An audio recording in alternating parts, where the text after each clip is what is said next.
Hi guys, so I'm looking at getting back into playing Dungeons and Dragons. Something I've not played since the early 80s, so it's been quite some time. So I've gone out and bought all the new books. It's a shame I didn't keep my original ones, as obviously I'd have had them for, quite some time now. So yeah, I've gone out and bought all the new books. Obviously I've had a custom dice tray made for me by a company called Easy Roller Dice. There is a link in the description where you can buy more dice and this dice tray. And now I've got the Anycubic Vyper 3D printer, I can obviously start printing off some large bits and pieces. So I started with this, which is kind of like a townhouse, but obviously you can use it for whatever you want really. This could be the outside of a pub or an inn or whatever you want really. So this is actually one of the first things I printed. So it's obviously quite some time ago. It's only a few days ago I actually gave it a lick of paint. But I actually had the settings on this very low. So this is the first thing I pretty much printed, and basically I was going for time rather than quality. It's not come out too bad considering I think the setting I had it on was like a draft setting, so a very, very low quality one. And again, because it's the first one I printed, I basically went for quickness and time, so you can see all the build lines, which I think for a piece of terrain isn't too bad. It's not the end of the world. Obviously you get some paint on this that will hide and cover up quite a few of the build lines, but so yeah, this was definitely the lowest quality, and that being said, I think each sort of section was about 7 hours. So yes, if you wanted like the top quality, you're looking at least 2-3 times that. But again, these are the kind of things you set printing and then you walk away, get on with your normal daily business, and yeah, you go back a day and a half later and it's all done. So there's obviously quite a few of these little strandy bits left all over the place.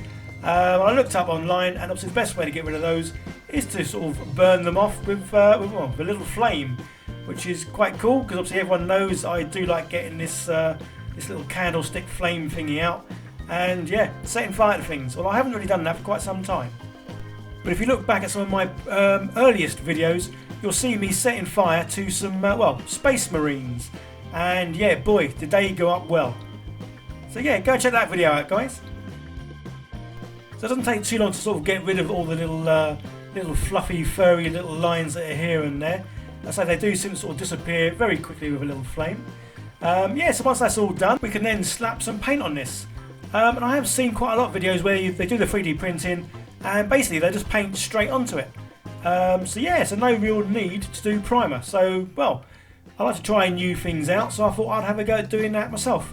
And yeah, basically I'm just going to loosely paint this, only because I'm not too sure what sort of style, look, colour theme I want to go for.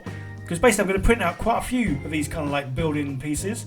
But yeah, because I don't know what kind of style I'm going for, I'm just going to keep them nice and simple. Because eventually when I do have like a full sort of village town of these, then I will work out what kind of theme that I want them to look in. And yeah, I will then sort of paint them all sort of accordingly, really. As I am no expert at painting, it's not really worth me going through and telling you what I'm doing, because as you can see, it is very simple, very basic, and if anything, sometimes I think what I do is probably what you shouldn't do. So yeah, so while I am going through painting, I just want to shout out to everyone a patron and help me support the channel. Yeah, it really does mean so much, guys. I know I say this every week, but it really does. Without these guys' helps, I'm not sure I'll be able to continue sort of buying all the bits and pieces I need. So yeah, so it really is much appreciated, because I really do enjoy sort of doing this. Obviously at the moment it is just like a hobby, but yeah, it'd be great if one day this could be sort of my full-time gig. Yeah, that would be awesome. I also want to say a big thank you to Artiscapade and Anycubic, as they are also sort of sponsoring me and helping me produce more and more videos. So yeah, a big shout out to them and a big thank you to them. So halfway through painting this is when I sort of discovered and started using oil paints, and that's also when Artiscapade sent me all their brushes, which was pretty cool. So yeah, I kind of started off using acrylic paints, but then say now I'm kind of like using acrylics, contrast paints, and obviously now using some oils, just to sort of mix it up and to basically see which sort of medium I prefer using and which one I have more fun with, basically. If you saw my last video last week, you'll have seen me using oils.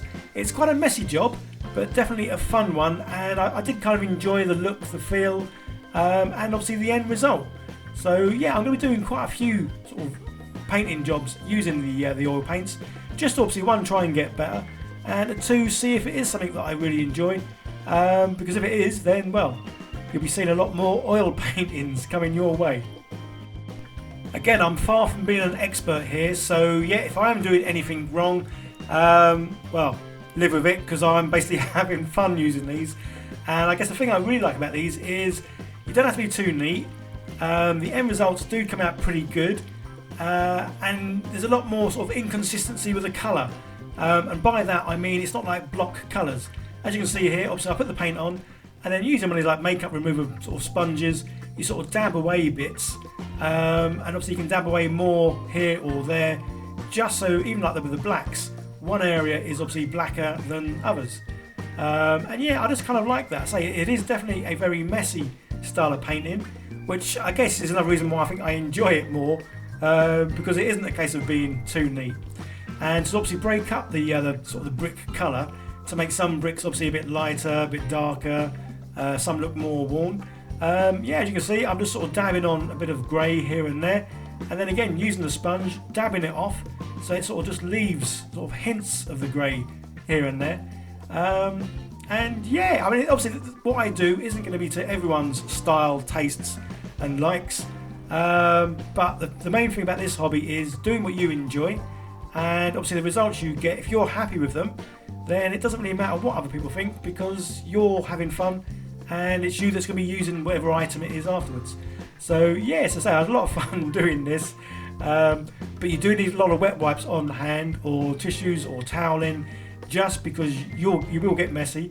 The desk gets incredibly messy, and yeah, it's like being a school kid, well, kindergarten school kid, I guess, just because you really are having lots and lots of fun. And I'm doing the same sort of thing with the top with the wood. Again, just giving it a different sort of colour.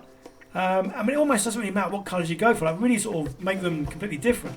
And say, obviously, I've gone with brown, and now I'm kind of doing well, it's kind of like a yellowy, orangey, well, pukey kind of colour, I guess.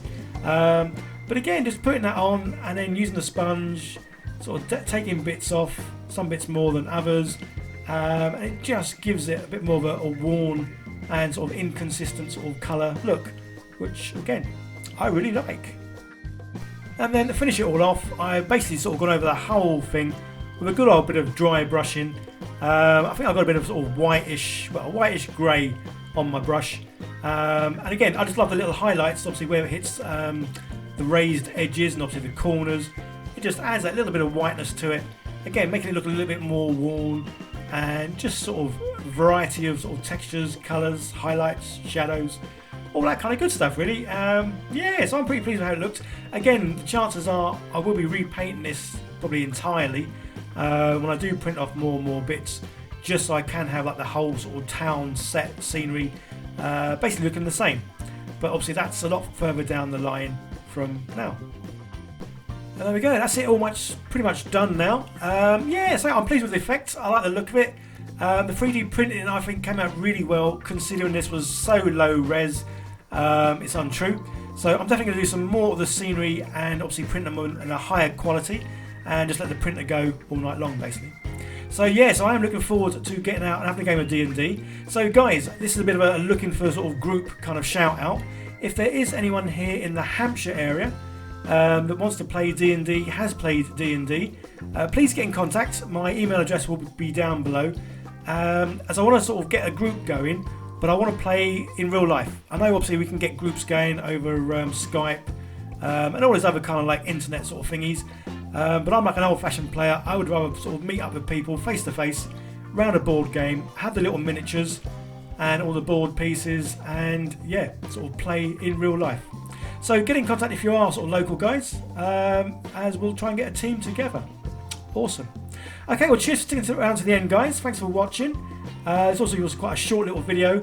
So I'm loving the 3D printing. You are going to see a lot more 3D printed videos coming your way, so I hope that isn't too bad for you guys. Yeah, like, comment, subscribe, all that good stuff, and I'll see you in the next one. Take care guys, bye for now.